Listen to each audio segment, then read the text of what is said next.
Yo creo que vamos a ir empezando porque si no vamos a acabar. Ya si alguien llega, pues lo agregamos.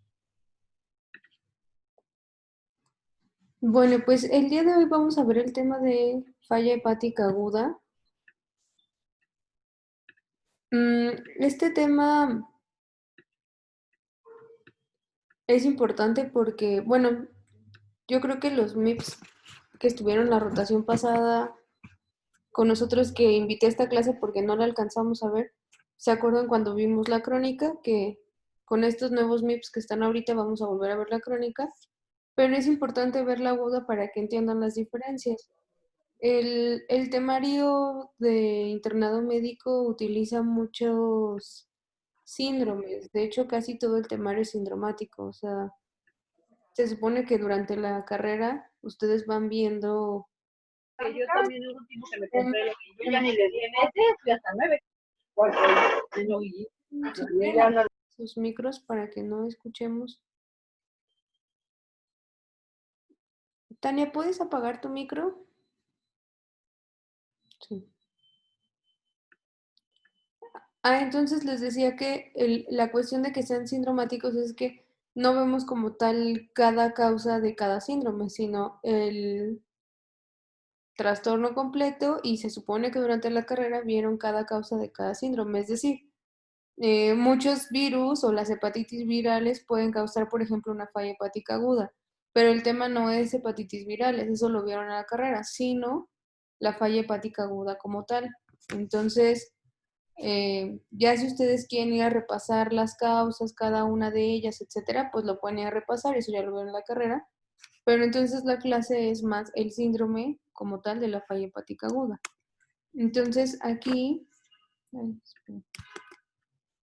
lo que se supone que tendríamos que ver y que incluye el programa al menos de la UNAM son estos puntos del tema, ¿no? La epidemiología, obviamente la definición, etiopatogenia, algunas de las causas, las manifestaciones clínicas, el abordaje, los criterios diagnósticos, el tratamiento, el pronóstico y las complicaciones.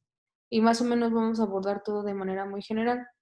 Entonces, la falla hepática aguda, de hecho, no sé si ustedes recuerden que el día que vimos, la semana pasada estuvimos viendo algo de nefro, ¿no? La enfermedad renal crónica la lesión renal aguda. Si ustedes recuerdan, no sé si lo recuerdan porque están muy chiquitos o muy jóvenes, pero en algunos libros o en algunos lugares todavía van a encontrar la lesión renal aguda como una insuficiencia renal aguda. ¿Lo han visto así o lo han escuchado así? Sí, ¿Y sí. sabes por qué le cambiaron el nombre bueno, en inglés es acute kidney injury o en español podrían llamarle lesión renal aguda o daño renal agudo? ¿Por qué le cambiaron el nombre, saben? ¿O se imaginan por qué?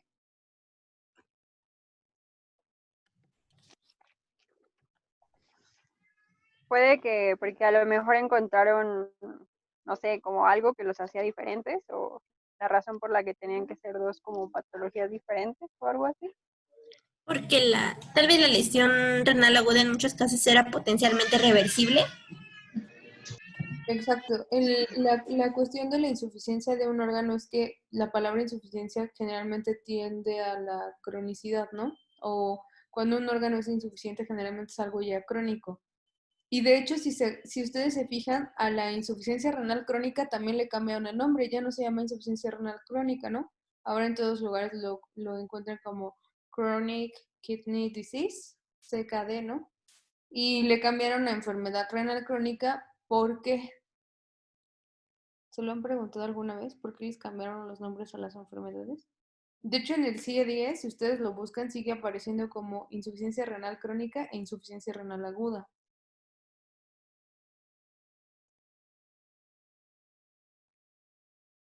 El día que vimos el tema de lesión renal aguda, dijimos que el órgano fuera insuficiente o cómo se definía, ¿se acuerdan? ¿Qué era la lesión renal aguda? Pues está definido como, si bien no una insuficiencia, sí un descenso en la funcionalidad de que es la tasa de filtración glomerular del órgano. O sea, Ajá, o sea, una disminución en la tasa súbita y transitoria, ¿no? En la tasa de filtración glomerular. Pero, por ejemplo, yo les decía, fíjense en la hemoglobina, los pacientes que hacen una lesión renal aguda generalmente no hacen todo el espectro de la enfermedad renal crónica que incluye la anemia, porque no da tiempo. Como todo es tan rápido, tan transitorio, generalmente en unas horas, unos días o algunas semanas recuperan la función renal a como estaba la mayor parte de ellos antes, porque es un poco el porcentaje en que sí se quedan como crónicos, pues entonces como tal el órgano no llega a la insuficiencia, por eso le quitaron el nombre, si no es un daño, pues ustedes ya saben que está causado o por litos, o porque te deshidrataste, o porque alguna toxina o algún fármaco que causó un daño agudo y que se revierte, ¿no? En la mayoría de los casos. Y en la enfermedad renal crónica, dentro de la enfermedad renal crónica está incluida la insuficiencia renal crónica, o sea, sí la incluye, pero la enfermedad renal crónica es más que la insuficiencia. Es la anemia por la enfermedad renal crónica, es todas las alteraciones del metabolismo mineral y óseo que tienen, es el hiperparatiroidismo que hacen los pacientes con enfermedad renal. O sea, todo el espectro de la enfermedad completo, que no solo se refiere al riñón como tal, sino a todas las demás enfermedades que se asocian a la insuficiencia del órgano, eso es la enfermedad renal crónica completa. Entonces, por eso les cambiaron el nombre. Aquí en la falla hepática aguda pasó algo parecido. La insuficiencia hepática crónica le siguen llamando insuficiencia, esa no ha cambiado el nombre. Pero de la falla hepática aguda la van a encontrar con muchos nombres y se refieren a exactamente lo mismo. La pueden encontrar con el nombre denme un segundo, falla hepática fulminante, que seguramente también lo han visto por ahí en los libros, o insuficiencia hepática aguda también, necrosis hepática aguda, necrosis hepática fulminante o hepatitis fulminante. Todos esos son los nombres con los que pueden encontrar la falla hepática aguda. Entonces, si ven eso, saben que se está refiriendo a exactamente lo mismo. Entonces, ya no se tiende tanto a llamarle insuficiencia hepática aguda, sino falla hepática aguda. Aunque si se fijaron, su temario todavía lo maneja como insuficiencia hepática aguda, está bien, es como sinónimo. Bueno, ¿y qué es lo que va a pasar aquí? ¿Por qué se caracteriza esta falla? Aquí obviamente hay un daño hepático agudo que puede causar una encefalopatía hepática y una elevación del TP o del INR. Más o menos esto tiene que ver con la definición de este síndrome. Y por definición es el desarrollo de un daño hepático agudo severo y ojo, es mucho más grave tener una falla hepática aguda que una insuficiencia hepática crónica. Con la insuficiencia crónica hepática puedes vivir meses o años incluso, pero una falla hepática aguda te puede matar muy rápido. Entonces, generalmente estos pacientes deberían estar en terapia intensiva porque es algo grave.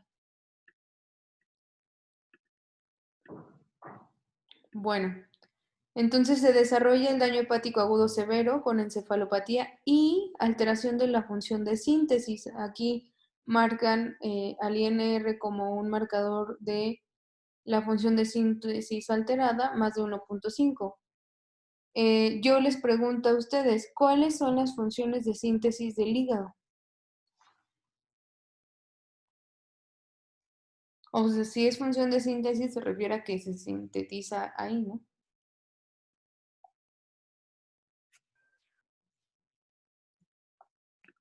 Pues creo que es el factor 5. Ok, los factores de la coagulación, por eso el INR se toma como una función de síntesis alterada. ¿Qué otra cosa muy importante produce el hígado? También produce ácidos biliares. Ok, fíjate que justamente todo lo que tenga que ver con bilis están catalogados como una función de secreción. Las bilirrubinas son más función de secreción, no tanto de síntesis. También sintetiza proteínas, parte del sistema inmune. Ajá, y específicamente una proteína muy importante que sintetiza el hígado es la albúmina. Y si ustedes recuerdan cuando vimos la clase de insuficiencia hepática crónica, los que ya la vieron y los que la van a ver, en el Child Poo está la albúmina y están los tiempos de coagulación. Entonces, cuando tu hígado no está sintetizando bien las proteínas o no está sintetizando bien los factores de la coagulación, pues la función está alterada, ¿no? Son datos de que él no está trabajando bien. Y también hay daño, hay marcadores hepáticos de hepatotoxicidad, como cuáles,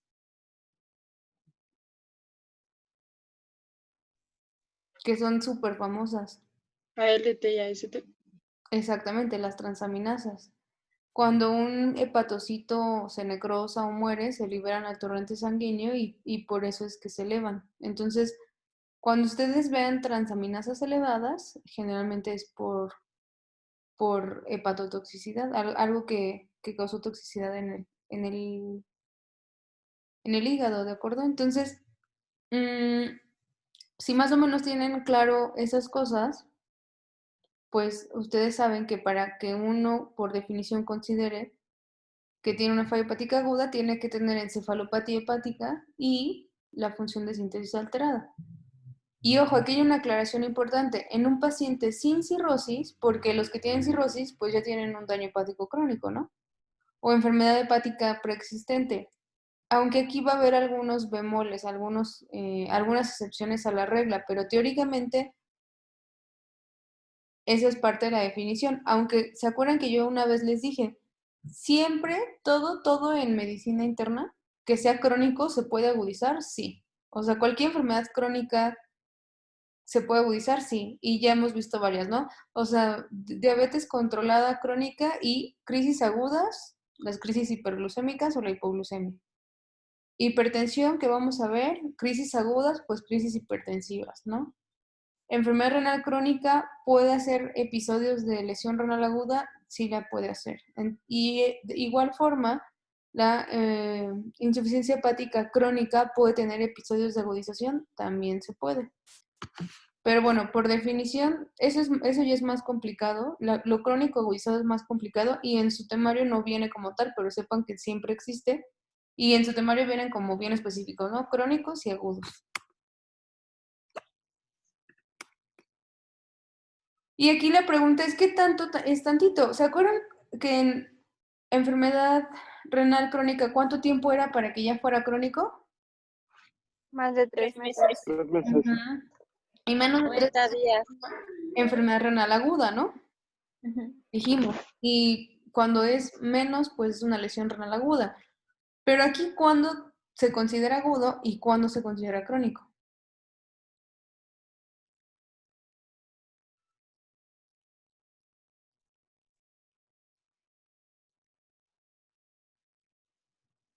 ¿No?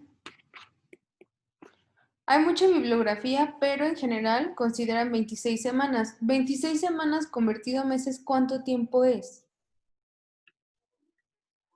4 meses. 4 meses. Un Sí. mes tiene como 4 semanas. 5 meses, una 6.5 semana. meses. 6, 7 semanas. 6, 7 meses. 6.5. Ah, sí, 6 semanas. 6 6 semanas. poquito, ¿no? Ujú. Porque 6 por 4 es 24. 4, sí, Aunque no todos los meses tienen exactamente 4 semanas. Entonces, más o menos claro. como 6 meses, ¿de acuerdo? Pero en la mayoría de la bibliografía lo van a encontrar como semanas, pero ustedes en su cabeza guárdense las 26 semanas que aproximadamente son 6, un poquito más de 6 meses. Entonces, ¿cuáles son esos casos especiales donde pueden hacer una lesión hepática aguda sobre una crónica o pareciera que hay algo crónico de base? La enfermedad de Wilson no diagnosticada podría debutar como una falla hepática aguda. Si ustedes se acuerdan la enfermedad de Wilson, ¿por qué era? ¿Se acuerdan? Por acúmulo de hierro. De, De Cobre, ¿no? de cobre. Y hacían un halo así, de este colorcillo en el iris, ¿se acuerdan? Entonces, esos pueden ser el contagio vertical por hepatitis B. ¿Qué es contagio vertical?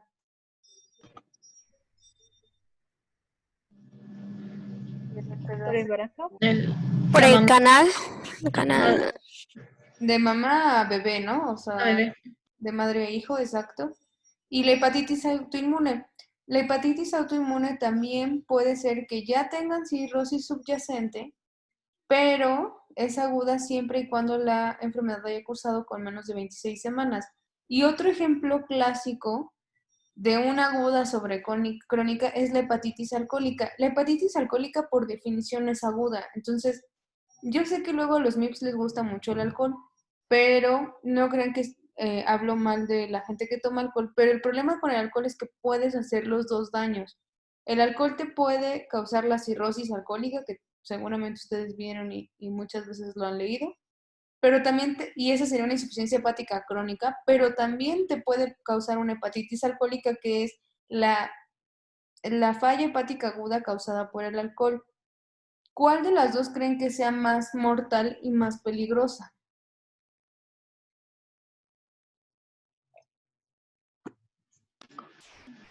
¿De la alcohólica? Ajá. ¿La aguda o la crónica? ¿La aguda? La aguda. Más o menos más del 90% de los pacientes que hacen una hepatitis alcohólica, que ya dijimos que esa es la aguda, se mueren en el primer mes después de que hacen la hepatitis alcohólica. ¿Qué pacientes son los que hacen ese tipo de hepatitis? Yo creo que ustedes han visto pacientes o han sabido de gente que de pronto se agarra a tomar 2 semanas seguidas o un mes seguido. He visto pacientes que hasta 6 meses seguidos han tomado alcohol, ¿no? Esos pacientes pueden hacer una hepatitis alcohólica. Los que se agarran varios días así tomando pueden hacer una hepatitis alcohólica. Y con la insuficiencia hepática crónica pueden vivir años, ¿no? O sea, muchos años y seguramente van a tener una muy mala calidad de vida, pero pueden vivir años. Pero después de una hepatitis alcohólica, la mayoría mueren en el primer mes. Entonces, ellos podrían tener cirrosis y hacer una aguda sobre crónica también. Estos son los casos que son como la excepción a la regla que habíamos visto en la definición. Ahora, casi en todos los lugares van a encontrar que la falla hepática aguda la subclasifican, así como vimos que está la lesión renal aguda y la enfermedad renal aguda. Aquí también la clasifican, pero aquí la clasifican en 3, ¿no? Menos de 7 días, hiperaguda. De 7 a 21 días, que sería como de 1 a 3 semanas, aguda. Y más de 3 semanas y hasta las 26 semanas, subaguda. Y ya pasando las 26 semanas, pues ya dijimos que ella era crónica, ¿no? Entonces, ¿por qué la subclasifican? Varias cuestiones. Hay algunas causas que te causan una a la otra. También en pronóstico es diferente. Entonces, generalmente cuando alguien llega a la subaguda, tiene mucha más probabilidad de ya pasarse a la crónica, ¿no? Ahorita vamos a ver algunas cosas respecto a eso. Y la falla hepática aguda, pues tiene N millones de causas, como desde el principio dijimos, esto es algo sindromático, entonces hay millones de causas que te pueden llevar a una falla hepática aguda.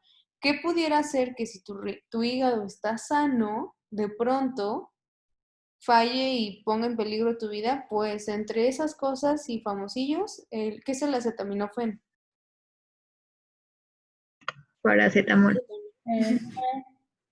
Yo creo que todos alguna vez hemos tomado paracetamol, ¿no? Y seguramente en sus clases de farmacología siempre vieron y escucharon y supieron que era hepatotóxico. Entonces, de los fármacos hepatotóxicos es el famoso, el que siempre les preguntan, ¿no? Y te puede llevar a una falla hepática aguda. Virus de hepatitis, y de hecho aquí van a ver al A, al B, al D, al C, al E, o sea, cualquier virus de hepatitis, si se fijan, A, B, C, D y E, te pueden llevar a una falla hepática aguda. La hepatitis autoinmune que ya habíamos mencionado, que de pronto comas o ingieras estos hongos ponzoñosos, adenovirus, el síndrome de Budd-Chiari. ¿Se acuerdan qué es el síndrome de Budd-Chiari?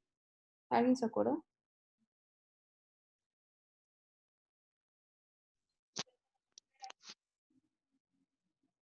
¿No? ¿Nadie se acuerda? ¿Son anomalías en la vía biliar congénita? Mm, ¿De coágulos? Coa- Era Era algo de coágulos, pero no sé qué. Ajá, se hacen trombos, ¿en dónde? Mm, En una suprahepática. En las suprahepáticas, exacto. Se hacen se hace una trombosis crónica en las suprahepáticas y te causa un síndrome de hipertensión portal y terminas con cirrosis y todo. O sea, es algo vascular que al final afecta al hígado porque pues ahí está. Es como si se tapa la coladera, ¿no? El drenaje venoso. Bueno, la criptogénica, el citomegalovirus, ya habíamos dicho todos los virus de hepatitis. En la D, de hecho aquí ellos en el UpToDate usan una mnemotecnia, ¿no? De A, B, C y todas las letras hasta la I. Y aquí en la D meten todos los fármacos y toxinas que se les puedan ocurrir. Ahorita vamos a ver cuáles más. Virus de Epstein-Barr, infiltración por grasa. ¿Cómo se llama la infiltración por grasa del hígado? ¿Se acuerdan? esteatosis. De la estetosis hepática no alcohólica, ¿no? Entonces, fíjense, hasta eso te podría llevar a una falla hepática aguda. Y eso, ¿se acuerdan que lo vimos en la clase de obesidad y síndrome metabólico? Lo mencionamos muchas veces. Y Sí, aquí en México hay una alta incidencia de la infiltración grasa. También las embarazadas pueden hacer una falla hepática aguda, pesadilla para cualquier médico que vea una embarazada con una falla hepática aguda. El síndrome de Reye, la enfermedad de Wilson, que ya hemos dicho. Hipoperfusión. En medicina interna y ahí en el piso es frecuente que si alguien llega, y seguramente ustedes lo van a ver en urgencias cuando vayan a urgencias, si alguien hace un choque de la causa que sea, y como choque, entiéndase que es una hipoperfusión generalizada por lo que ustedes quieran, sepsis o hipovolemia o no sé, un choque distributivo o neurológico, lo que ustedes quieran, que haga que estés hipoperfundido. Acuérdense que cuando uno está hipoperfundido se reserva la perfusión para órganos vitales tipo riñón, corazón, cerebro, y obviamente el hígado pues no es como el más importante, ¿no? Entonces ahí puedes hacer una falla hepática aguda. Hagan de cuenta que es el equivalente de la lesión renal aguda prerrenal, o sea que es porque no te está llegando suficiente sangre, oxígeno, nutrientes, etcétera, algo así parecido. Y también le conocen hígado de choque, lo pueden encontrar así, también lo van a encontrar así. El síndrome de HELP, que supongo que lo van a ver en ginecología. Hepatectomía, síndromes hemofagocíticos y también alguna infiltración por algún tumor podría llevarte a una falla hepática aguda. Entonces, esa es como una generalidad de todas las causas que pudieran ser. Las más frecuentes o las más comunes pues son las virales y por fármacos, ¿no? Porque todavía tanto el virus de hepatitis B y C son frecuentes y el consumo de fármacos es súper frecuente. Esta tablita es del Farreras. Está chistoso este tema porque justo este tema viene en el temario de la UNAM. La UNAM pone como libro de base el Harrison y este tema no viene en el Harrison. Así no existe, se lo brincan. Solo está el crónico y algunas agudas, pero no viene este tema. Entonces, lo que les he puesto de algún libro aquí es del Farreras, donde sí viene. Y es una tablita igual de las causas, muy parecida a la que acabamos de ver, no con la mnemotecnia, pero ahí vienen más o menos todas igual. Se las voy a pasar para que lo vean con detalle. En cuanto a la etiología viral, de todas las personas que se infectan por virus, realmente es un porcentaje muy bajito los que hacen falla hepática aguda. No sé si se acuerdan o cuando vayan a pediatría. Pues de hecho mis MIPS pasados están en pediatría, ¿verdad? En pediatría muy frecuente les preguntan en los exámenes, no sé por qué, ¿qué porcentaje de las hepatitis A en los niños hacen falla hepática fulminante o necrosante? O así que es lo mismo que falla hepática aguda. Entonces siempre la respuesta es menos del 1% y es muy bajito, 0.3, ¿no? Esto obviamente es en adultos, pero se los preguntan mucho en pediatría porque la hepatitis A es un poco más frecuente en niños que en adultos. En el caso de la B igual es muy poquito, no llega en el 1%, y la C y la D y la E también, ¿no? O sea, hasta en la E y generalmente con infección pudiera llegar al 3%, pero acuérdense que hay otros viruses, no hepatitis, que también son hepatotropos, que pudieran causar esta falla hepática aguda, como el virus de varicela zoster, de herpes simple, Y pues sí es bien conocido que el Epstein-Barr y el citomegalovirus pueden hacer estas cosas. Aquí están los fármacos. Les subrayé en rosita el paracetamol para que no se olviden que dentro de los fármacos el que más frecuentemente se ha asociado a falla hepática aguda es el paracetamol. Pero hay muchísimos. Entre ellos, aquí está el alcohol, ¿no? ¿Para qué es el abacavir? Si alguien se acuerda. ¿No? ¿Nadie se acuerda para qué es el abacavir?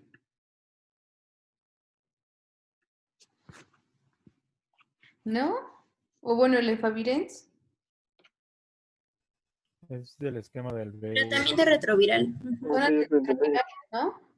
Y fíjense, aquí hay varios antirretrovirales. Ahí está el abacavir. Bueno, el alopurinol, si se acuerdan, ¿para qué es?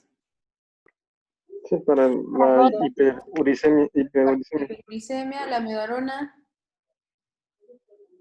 Arritmias. antiarrítmico, amoxicilina, Antibiótico. Antibiótico. antibióticos. Y ojos, no, hay muchos antibióticos en la lista. Está amoxicilina, ciprofloxacino. Déjenme ver dónde está el otro.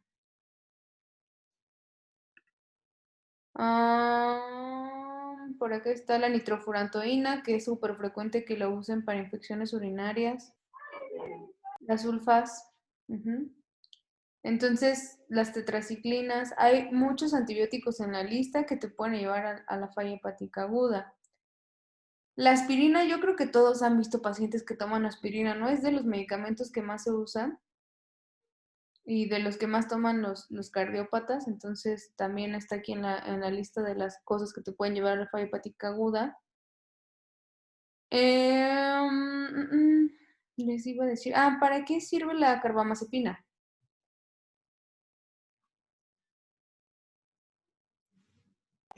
Lo dan a veces para dolor neuropático. Ok, para dolor neuropático. ¿Y cuál es Algo la como un indicación? antiepiléptico, ¿no? Antiepiléptico. Y fíjense, Ok. aquí hay varios antiepilépticos. No nada más está la carbamazepina. Está también, a ver, por acá está Ácido valproico. el ácido valproico, está acá abajo. Ese también está. Y por ahí también debe de andar la súper famosa fenitoína. Bueno, ahorita no la veo, pero por ahí debe de andar. Ahí Entonces, está. acá está, ¿no? Ahí, Ujú. ya lo encontré. Aquí está la fenitoína. Entonces, también varios anticonvulsivos pueden llevar a la falla hepática aguda. Y ojo, que los pacientes que toman anticonvulsivos no lo toman un día, los toman años, ¿no?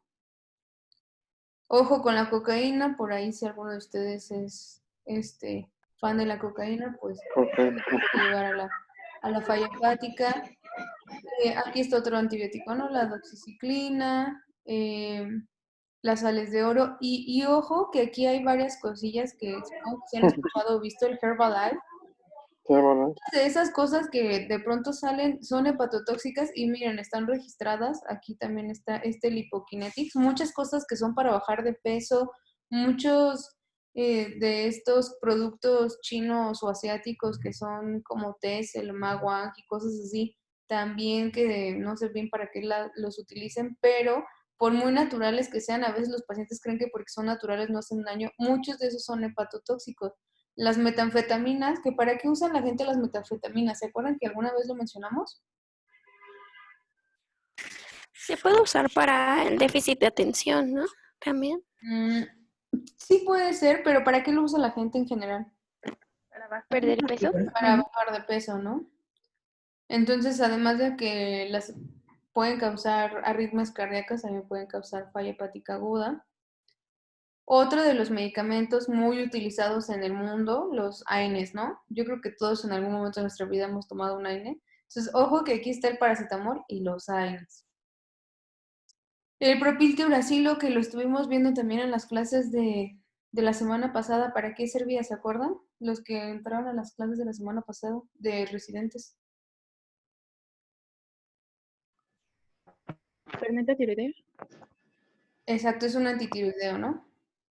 Y otro medicamento súper frecuente que utilizamos son las estatinas, ¿no? También vamos a ver la clase de dislipidemias, ahí vamos a hablar mucho de las estatinas, Pero sí me gustaría que ustedes se queden con la idea de que las estatinas se pueden asociar a una falla hepática aguda, pueden ser hepatotóxicas, ¿no? Los antidepresivos tricíclicos también. Y bueno, les voy a dejar la lista para que la revisen con detalle, pero ya mencioné los más importantes.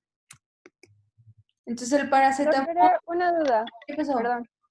¿Cuál es el tiempo como de exposición que debemos de tener como ante esos fármacos? Es variable. O sea, la puedes hacer cualquier día desde la primera dosis. De hecho, justo eso es a lo que iba, mucho es idiosincrático, porque, por ejemplo, en el paracetamol, con cada fármaco es diferente. Y si ustedes se van a buscar la como ficha técnica de los fármacos o si se van a buscar en los efectos adversos, en cada fármaco les va a aparecer qué porcentaje de los pacientes que entraron a la vigilancia les hizo la falla hepática aguda. Pero además de que en cada fármaco es diferente, en cada persona también. Entonces, un ejemplo, por ponerlo, el paracetamol, que si ustedes recuerdan, mucho del metabolismo del paracetamol depende de estos CYPs 450, ¿no? Estos tres que están aquí.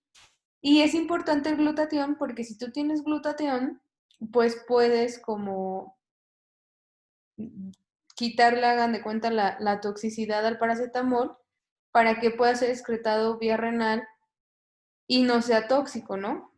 Pero si tú no tienes el glutatión por alguna razón genética asociada con los citocromos, puede ser, ahí es cuando se puede convertir en hepatotóxico.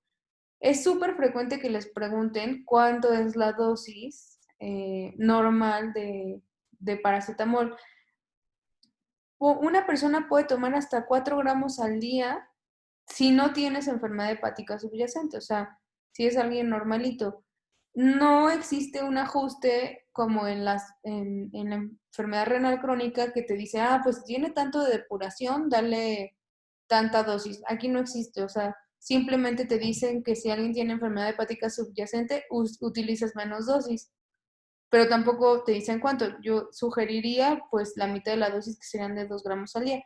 Generalmente las tabletas vienen de 500 miligramos. Entonces, la hepatotoxicidad en algunas personas es más que tiempo dependiente, dosis dependiente. Es decir, si alguien se toma 10 gramos de paracetamol, pues sí podría ser la falla hepática aguda, pero existe una reacción idiosincrática y puede ser que una persona haga la falla hepática aguda tomando la dosis normal y hasta 6 meses después de que tomó el fármaco podría hacer la reacción idiosincrática con la falla hepática aguda. O sea, yo creo que si yo a ustedes les pregunto si hace 6 meses tomaron paracetamol, igual ni nos vamos a acordar si lo tomamos o no lo tomamos, ¿no? Pero esa es una reacción idiosincrática rara que sí está descrita. Entonces, ¿cuánto tiempo tiene que pasar? Depende mucho de la dosis que estés tomando y depende mucho también de cómo esté tu metabolismo, ¿no? Aquí sí hay muchas cuestiones de farmacogenómica porque acuérdense que justo la farmacogenómica está bien enfocada a los citocromos y eso es genético, ¿no? O sea, tus citocromos están determinados genéticamente. Aquí en México solo hay un estudio publicado en Médica Sur. Perdón, en la lista olvidé decirles algo. Ojo que está aquí. Fíjense qué medicamentos está aquí. ¿Para qué es la isoniazida, la piracinamida y la rifampicina? Tuberculosis. Para tuberculosis, ¿no? Y se acuerdan que aquí en México hay mucha tuberculosis. Entonces, fíjense en México cuáles son los fármacos que más causan o han causado falla hepática aguda. Entre ellos están antiepilépticos, antituberculosos, que aquí se utilizan mucho, otros fármacos, y aquí están varios, pues, medicamentos que utilizan los reumatólogos o hierbas, ¿no? Propiltiuracilo, metotrexate, AINES también, que son de los más tomados, estatinas y antibióticos, fíjense, también tienen un buen porcentaje, ¿no? Entonces, aquí en México estos son los que más encontraron que se asociaron a falla hepática aguda. Nos queda ya menos de un minuto. Si quieren, nos desconectamos y nos volvemos a conectar todos. Es con el mismo enlace para poder acabar la clase. Entonces voy a dar por finalizada la sesión y ahorita los vuelvo a ver acá. Sí, doctora. Gracias, doctora. Sí. Ok.